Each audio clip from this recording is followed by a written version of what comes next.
Et voilà, salut les amis, je vous retrouve comme tous les dimanches pour un réglage d'autofocus qui va autofoquer, impeccable, le réglage est fait. Et donc je vous annonce que nous allons parler aujourd'hui de leur dette, mais de votre problème. Leur dette, mais votre problème. Coucou les copains. Eh bien écoutez, comme tous les dimanches soirs, je suis particulièrement content et toujours heureux de vous retrouver pour ce bon vieux JT du grenier maintenant, qui commence à devenir un vrai rendez-vous pour vous comme pour moi. Et c'est chouette. Cette semaine, nous allons parler de leur dette, mais votre problème. Alors, pourquoi ce titre? Eh bien en fait, c'est une petite allusion à une phrase qui avait été dite par John Connolly, qui était un secrétaire américain au Trésor, l'équivalent du ministre américain des Finances dans les années 70, et qui avait eu cette phrase assez terrible et lourde de conséquences sur le dollar, et il avait dit « Le dollar, notre monnaie, votre problème ». Notre monnaie, votre problème. Et sur la dette, eh bien c'est un peu la même chose. C'est leur dette, c'est eux qui la font, eux, on va dire les mamamouchis au sens large, sans franchement nous demander notre avis dans la politique qu'ils mènent. Donc c'est leur dette, mais ça va être notre problème, votre problème, parce qu'évidemment il va falloir la payer, cette dette. Et c'est ce que nous allons voir cette semaine, alors que le confinement numéro 3 se profile. Et que ce confinement numéro 3 qui se profile, eh bien, comme dirait un mamamouchi qui habite le palais, ça va coûter un pognon de dingue. Allez, venez avec moi, on y va, je vous emmène dans cette petite présentation. Leur dette, votre problème, parce que, évidemment, ça va nous concerner tous et ça va être un sujet absolument prégnant. Donc, une petite revue de presse très rapide. Un article du Figaro, c'est juste pour vous donner des illustrations de ce phénomène qui n'est pas franco-français, qui est mondial. Donc, je voulais juste vous donner quelques petits points de repère. Italie, le déficit public grimpe de presque 10% au troisième trimestre. La deuda pubblica termina 2020 à des plus hauts historiques en réalité d'endettement. Ça, c'est pour l'Espagne. Mais c'est pareil partout. Je vous présente ce superbe tableau qui vient tout juste de sortir. Il est sorti le 21 janvier. C'est sur le site d'Eurostat, mon site préféré quand je m'ennuie le soir ou le dimanche. J'aime aller regarder Eurostat, rien que pour vous. Et oui, c'est vachement sympa Eurostat pendant les longues soirées d'hiver où on se caille un petit peu. Surtout que les longues soirées d'hiver, elles commencent à 18h. Et au rythme où ça va, elles risquent de commencer encore plus tôt, n'est-ce pas? Confinement 3, vous avez aimé le 1, vous avez aimé le 2. Vous allez adorer le retour du confinement. Dette publique par État membre à la fin du troisième trimestre 2020. Celui qui ne sniffe pas, qui ne mange pas, qui ne dévore pas ces statistiques d'Eurostat, il ne sait pas ce qu'il perd. Allez, je vous les résume. Alors, ici, la Grèce. Vous vous souvenez, la Grèce ? Les psychodrames grecs, l'endettement de la Grèce, et comment ça se fait que la Grèce va faire faillite, il faut aider la Grèce. Vous vous souvenez tout ça? On était en 2011, juste pour mémoire, ça fait 10 ans. Voilà, il y a 10 ans, nous avions eu un énorme problème sur la Grèce. Les plus jeunes parmi vous ne s'en souviennent peut-être pas, évidemment, mais les plus anciens, eux, se souviennent du psychodrame grec, qui était la conséquence de la crise des subprimes aux États-Unis, qui avait démarré en 2007-2008, la chute de Lehman Brothers, etc., tout plein de choses qui s'étaient après enchaînées de manière assez catastrophique sur l'économie mondiale. Regardez, la Grèce de 2020, nous sommes globalement à 200% de dette sur PIB, très exactement 199,9. Je pense que dans l'épaisseur du trait, vous m'en voudrez pas trop d'arrondir tout cela à 200% de dette sur PIB. Notez ce chiffre, 200% de dette sur PIB, parce que ma femme m'a dit va le rechercher le taux d'endettement de la Grèce à l'époque quand il y avait eu des problèmes en 2011. Ça va être super intéressant et je pense que ça va intéresser tout le monde. Et effectivement, c'était une très bonne idée de sa part, donc je suis allé rechercher ce chiffre. Donc retenez, aujourd'hui, 2020, fin 2020, nous sommes pour la Grèce à 200% de dette sur PIB. On va en reparler tout à l'heure. L'Italie, 154%. Le Portugal, 130%. Chypre, 120%. La France, 116%, mais en réalité, on peut arrondir à 120%. l'Espagne 114, la Belgique 113 et les plus faibles en Estonie 18,5%, Bulgarie 25, Luxembourg 26. Alors on reprend. Allemagne, donc ici 100%, c'est à ce niveau-là. Et les pays qui sont en dessous de 100%, eh bien, c'est la Croatie, l'Autriche, la Slovénie, la Hongrie, la Finlande, l'Allemagne qui se situe à ce niveau-là et qui n'atteint même pas les 80% de dette sur PIB, là où notre cher et grand pays est ici. Et donc, vous voyez quoi? Eh bien, vous voyez ce qu'on appelle l'arc germanique avec les Pays-Bas qui sont là, l'Allemagne, la Croatie, mais aussi tous les pays, on va dire, un peu nordiques ou les pays de l'Est, qui sont tous à largement moins de 100%. Et qu'est-ce que vous voyez ici? Vous voyez les pays du Sud, les pays latins, les pigs, les cochons en anglais, mais pour Portugal, Italie, Grèce, Spain, Espagne, pigs. Donc ça, c'est l'acronyme anglais pour parler des pays du Sud. Et donc, qui retrouve-t-on en tête du classement? Nous retrouvons la Grèce, l'Italie, le Portugal, donc des pays du Sud. La France et la Belgique arrivant ici pour nos voisins belges et nous juste après, mais enfin bon, ils ne valent pas mieux que nous, nous ne valons pas mieux qu'eux. Et puis j'adore nos amis belges, gros bisous aux Belges qui nous écoutent. Et j'ai très envie, j'aimerais tellement aller manger des bonnes gaufres à Bruxelles, mais c'est compliqué les déplacements aujourd'hui. En attendant, on est un groupe de pays qui évidemment on appelle les pays latins, les pays du Sud avec une gestion artistique en termes économiques et financiers. Et donc, nous sommes tous à plus de 100% de dette sur PIB. En dernier, l'Espagne, évidemment. Et donc, l'Espagne, dont je vais vous donner ici la dette, 114%. Voilà, aujourd'hui, la physionomie de la zone euro, de l'Europe de manière plus large.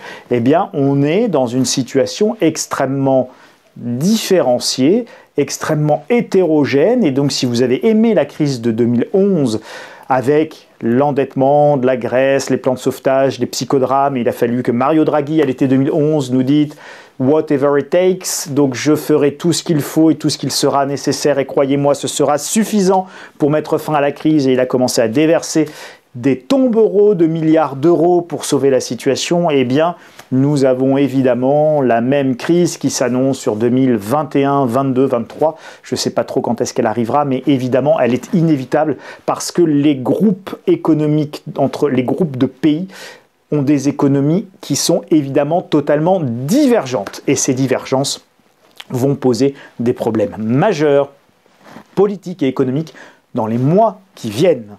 Continuons, mes amis, continuons. Ça ne veut pas continuer. Continuons, c'est bloqué, voilà. Attendez, je remets. C'est mon ordinateur qui est très très lent, là. Il est à peu près aussi frigorifié que moi. Est-ce que ça veut bien? Voilà, donc c'était bien celui-là. Chaque crise explose l'endettement. Donc souvenez-vous, je vous avais parlé tout à l'heure de la Grèce. Vous retenez la Grèce de 100%. Vous avez retenu la France, 115%, entre 115-120%. Souvenez-vous, ça, c'est notre pays. C'est notre pays ici. Nous sommes en 2007, nous sommes à 65% de dette sur PIB. 2007, notre endettement, c'est ici, source AFP, source INSEE, repris sur un graphique de l'AFP, nous sommes à 65% de dette sur PIB. Nous sommes aujourd'hui, nous sommes arrivés en 2018 à presque 100%. Donc aujourd'hui, nous avons explosé largement la barre des 100% de dette sur PIB, puisqu'on est entre 115 et 120. Tout va dépendre de la manière dont on calcule et du moment où on arrête les comptes. Vous remarquerez ici, ça, c'est le coût de la crise de 2008, d'accord, le coût de la crise des subprimes, c'est Nicolas Sarkozy qui est président à l'époque.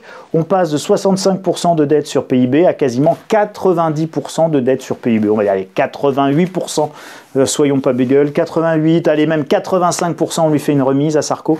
Et donc il rajoute 20 points de dette et donc il se passe la même chose. Vous voyez que entre-temps la trajectoire des finances publiques, si on regarde sur le temps plus long, on est en 1995 et regardez l'évolution. En 1995, on est à 55% de dette sur PIB. Le ratio est 55% de dette sur PIB. Et aujourd'hui, là ici, ça va jusqu'en 2012. Hein, donc on est globalement ici en pleine crise. Et on arrive effectivement à peu près à 90%. Hein, et puis après, évidemment, on continue cette augmentation et on n'appure jamais nos finances publiques. Donc en France, quand ça va mal, on accélère énormément les déficits et l'endettement. Et quand ça va bien, on ralentit simplement la vitesse d'endettement, mais on ne rembourse jamais, évidemment, les dettes précédentes et on continue l'accroissement de cet endettement. C'est une trajectoire qui est absolument dramatique. Chaque crise explose l'endettement, ça c'est valable pour la France, c'est pas valable en Allemagne. Une dette intenable, souvenez-vous, et c'est là que je vous ressors le petit graphique de la Grèce, de l'Italie et de Chypre. Donc je suis allé rechercher pour vous l'endettement en 2011, ce sont ces 3 points ici. Donc en 2011, la Grèce n'a que 172% de dette sur PIB. Et oui, en 2011, quand la Grèce est menacée de faillite et qu'on met toute la Grèce sous une austérité absolument terrible menée par la Troïka qui regroupe le FMI, la Banque Centrale Européenne et l'Union Européenne, eh bien, sous contrôle de la Troïka, la Grèce va plonger dans des plans d'austérité absolument terribles avec des remises sur sa dette, etc. Nous partons d'une situation de 172% de dette sur PIB. Nous sommes à 200% aujourd'hui, donc autant dire que c'est 10 années d'austérité pour la Grèce n'ont servi à rien. La dette a continué à s'accroître et la Grèce d'aujourd'hui est hélas plus endettée que la Grèce qui était au bord de la faillite d'il y a 10 ans. Bien triste bilan pour nos amis grecs parce qu'évidemment derrière il y a des situations humaines absolument dramatiques et bien triste bilan économique pour tous les mamamouchis et toutes ces autorités qui nous dirigent et dont l'efficacité est franchement assez pathétique et en tout cas il ne faut pas qu'ils s'étonnent parfois qu'il y ait 66 millions de procureurs parce qu'on ne peut pas dire que les résultats soient bons ici comme ailleurs, hier comme aujourd'hui et quels que soient les mamamouchis passent, le peuple lui trépasse et avec régularité et constance. En Italie nous étions en 119% de dette sur PIB. Nous sommes à 154% aujourd'hui, donc nous avons largement dépassé le seuil d'endettement de l'Italie en 2011. Quant à Chypre, nous étions à 65% en 2011 et nous allons reprendre le graphique pour Chypre ici. Nous sommes largement à plus de 100%. Je crois que Chypre est mentionné ici. Nous sommes à 120% de dette sur PIB pour Chypre alors que en 2011 et avant, souvenez-vous que on a dit chyprés, que les banques chypriotes fassent faillite et donc prennent l'épargne des chypriotes, eh bien nous étions à 66% de dette sur PIB pour Chypre. Nous en sommes au double pour aujourd'hui. Gardez en tête ces chiffres et ces points de référence dont on ne vous parle pas. Mais parce que ce qui a provoqué une crise en 2011 n'en provoque pas aujourd'hui uniquement parce qu'on a décidé de tout mettre sous le boiseau et de ne pas en parler. Mais ça va être très très compliqué. Une dette qu'il va falloir payer car quoi? Et c'était ça aussi que je voulais vous montrer. Regardez, ça c'est la dette de la France. Alors ça s'arrête en 2019, hein. Donc ça part très très haut là en 2021. Là on est à 100% en fait aujourd'hui. Là ça s'arrête 2018, 2019, 100%. On est en fait à 120. Donc nous on est là en fait. Hein. Maintenant on a une véritable marge d'escalier. En face ici nous avons l'Allemagne. Donc vous voyez bien que l'Allemagne et la France ça diverge depuis 2011 en fait. Donc l'Allemagne est bien gérée. La France est gérée d'une manière absolument calamiteuse. L'Allemagne s'est reconstituée des marges de manœuvre quand ça allait moins mal. La France ne s'est pas reconstituée de marge de manœuvre. Donc l'hiver vient, l'hiver est là, la bise est venue et nous nous trouvons fort démunis et fort dépourvus. Hein, et ça c'est un peu la cigale et la fourmi. Et là vous avez exactement en graphique l'histoire de la cigale et de la fourmi, sauf qu'hélas, la cigale, c'est nous et la fourmi, ce sont nos camarades allemands qui, soit dit en passant, ne sont pas tout blanc dans tout cela, puisque la France et l'Allemagne divergent depuis 2009, on le voit bien, par démagogie, par gestion calamiteuse, par manque de courage, par une absence cruelle de vision politique et économique, c'est une évidence, mais aussi parce que la globalisation est mortifère pour notre économie et notre industrie. Et ça, on n'en parle pas, mais tout ça, c'est la démondialisation, la globalisation, les délocalisations, l'industrie française qui a été fracassée, cassée. Et donc, à un moment donné, quand vous produisez plus, quand vous importez, quand les salaires n'augmentent plus, quand vous ne créez plus de boulot, quand vous ne vendez plus de produits à l'étranger, mais comme chez vous, eh bien, à un moment donné, vous avez un déclassement économique. Et la France, notre pays, vit un déclassement économique majeur, avec évidemment des hommes politiques dont la seule stratégie est un alignement sur la politique allemande, est un alignement sur l'euro. Or, l'euro, par sa valeur et par son coût, est absolument désastreux pour les industries espagnoles, italiennes, françaises, britannique qui a été très fortement touché par la Chine, etc. Mais ça, c'est moins un problème monétaire, mais nous avons tous un problème de concurrence internationale pour ce qu'on appelle les économies moyennes de gamme. Vous pouvez même rajouter les États-Unis qui ont été très touchés par la concurrence chinoise. Et puis, vous avez également un problème monétaire. Donc, les États-Unis ont pu jouer sur la valeur du dollar, mais nous, les Anglais ont pu jouer sur la valeur de la livre sterling, mais nous, en France, nous ne pouvons pas jouer sur la valeur de l'euro, et la valeur de l'euro est tirée plutôt vers le haut par l'Allemagne. Or, l'Allemagne est très compétitive avec des monnaies fortes, parce qu'elle a une industrie haut de gamme, et donc elle supporte justement des prix élevés sur ses produits, et donc une monnaie, elle a ce qu'on appelle un pricing power, elle a le pouvoir de faire les prix, parce qu'elle a des produits de qualité, hein, c'est le Dutch Qualitat, voilà. Et donc quand vous achetez du Dutch Qualitat, eh bien évidemment, vous acceptez de le payer plus cher, alors que quand vous achetez de la qualité française, pas bien terrible, de la qualité anglaise pas terrible, hein, eh bien évidemment, vous ne voulez pas le payer cher, donc vous êtes en concurrence frontale avec un pays de grosse production comme la Chine par exemple.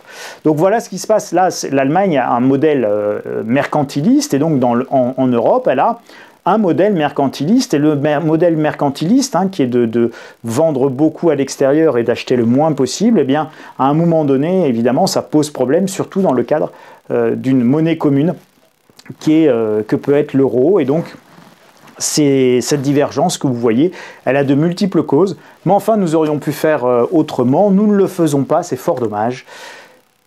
Nous allons donc payer maintenant leur dette parce qu'ils nous la font, ils ne nous demandent pas encore une fois notre avis, mais votre problème, et vos sous parce que c'est vous qui allez la payer. Alors qui va payer? Justement, c'est Bibi, c'est vous, c'est moi, c'est nous. Ce ne sera pas les très riches qui vont payer la dette. C'est jamais les très riches qui payent la dette. Alors, pour le marketing, pour la communication, on vous dira qu'effectivement, les riches seront mis à contribution, il n'y a pas de raison, les GAFA seront taxés, blablabla, parole, parole, parole. L'avantage, c'est que les pauvres sont très nombreux, donc on préfère taxer les petits pauvres ou les petits riches, hein, donc les gens qui gagnent entre 2000 et 5-6 000 euros. Voilà le cœur même de la masse et des classes moyennes françaises, et donc c'est nous, c'est vous qui allons payer, évidemment, cet endettement que l'on nous met, encore une fois, sans nous demander notre avis. Olivier Dussopt, ministre des Comptes publics, ce sont les Français qui vont payer la dette issu de cette crise sanitaire. Il était invité d'Ecorama par David Jaco, et c'est ce qu'il déclarait devant l'ami Jaco, en disant non mais qui va payer, je vais être très clair, c'est les Français. Voilà, donc il l'a dit. Et vous allez me dire oui mais il n'y a qu'à pas payer la dette. Mais ça ne marche pas comme ça les amis, et je vais vous expliquer pourquoi ça ne marche pas comme ça, et pourquoi ça ne peut pas marcher comme ça. Mais avant de vous expliquer pourquoi on ne peut pas payer la dette, on est déjà en train de réfléchir à comment on va la payer. Donc le plan de Bercy pour éponger la dette Covid après 2033. Nous sommes en 2021 pour après 2033. Vous voyez un petit peu les échéances qu'on est déjà en train de se donner. Eh bien, on va faire ce qu'on appelle une dette cantonnée. Donc on va créer en général, on crée une structure ad hoc. Alors par exemple, on avait créé la CADES pour gérer le remboursement de la dette de la sécurité sociale. Bon là, on va créer, je sais pas moi, la caisse de remboursement du Covid, le CRO, voilà, caisse remboursement Covid. Le CRO, pas confondre avec la Cronenbourg, mais le CRO, voilà, le CRO pour faire dodo. Donc on va mettre toute la dette Covid dans le CRO. Et puis on va créer un impôt CRO, un impôt comme la CRDS pour alimenter la CADES. Vous savez, le truc qui commence à 0,1 puis ça termine à 20% de vos revenus, et bien là, ça va être un peu la même chose. Donc évidemment, on n'augmentera pas les impôts, jusqu'au moment où on augmentera les impôts et on va y revenir. Donc voilà, on est déjà en train de réfléchir à comment cantonner la dette Covid, à comment l'isoler, et puis évidemment, on va la mettre dans un organisme ad hoc que l'on va créer. Cet organisme ad hoc, il va falloir lui donner des revenus, des montants qui vont tomber tous les ans. Pourquoi ? Pour qu'il puisse avoir une capacité à lever de l'argent sur les marchés et donc à financer sa dette. Et donc pour ça, il faut qu'il ait des revenus. Et les revenus pour les machins d'État, ça s'appelle les impôts. Voilà, les impôts, les contributions, les taxes, appelez ça comme vous voulez, c'est leur dette, mais votre argent, vos sous, vos pépettes, votre blé, votre pognon, qui servira évidemment à rembourser la dette Covid. Alors, la conclusion, c'est que la trajectoire de l'endettement que je vous ai montrée, et qui est factuelle, c'est pas moi qui l'invente, c'est une trajectoire qui est évidemment catastrophique. Elle n'est pas tenable, cette trajectoire. Alors, on va dire, on va pas rembourser la dette. Soit ne remboursons pas la dette, mais si nous ne remboursons pas la dette, il y a un corollaire à ça, c'est que ne pas rembourser la dette, c'est sortir de la zone euro. Or aujourd'hui, vous n'avez aucun mamamouchi politique de droite, de gauche, du milieu, du centre, de l'arrière-centre, de l'arrière-ban, de devant, de derrière à l'Assemblée nationale, qui vous dira on va sortir de la zone euro, on va reprendre le franc, on va se remettre le franc, tout va bien se passer, souriez les amis, et nous sortons de la zone euro. Non.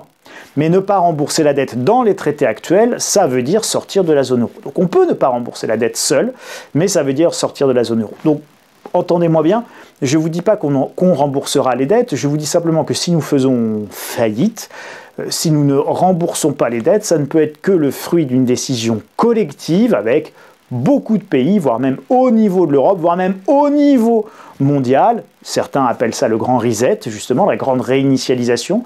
Et donc là, effectivement, on peut envisager de ne pas payer les dettes si c'est un consensus mondial qui s'instaure autour de ça. Et donc là, effectivement, on peut gérer le problème de cette manière-là. Mais sinon, la France ne peut pas faire faillite seule. Si elle fait faillite seule, c'est une catastrophe. Donc évidemment, nous allons d'abord avoir l'austérité, nous allons d'abord rembourser la dette avant éventuellement de se demander si nous pourrons vraiment la rembourser. Les économies du Sud et celles du Nord divergent de plus en plus, c'était ce que je vous montrais tout à l'heure.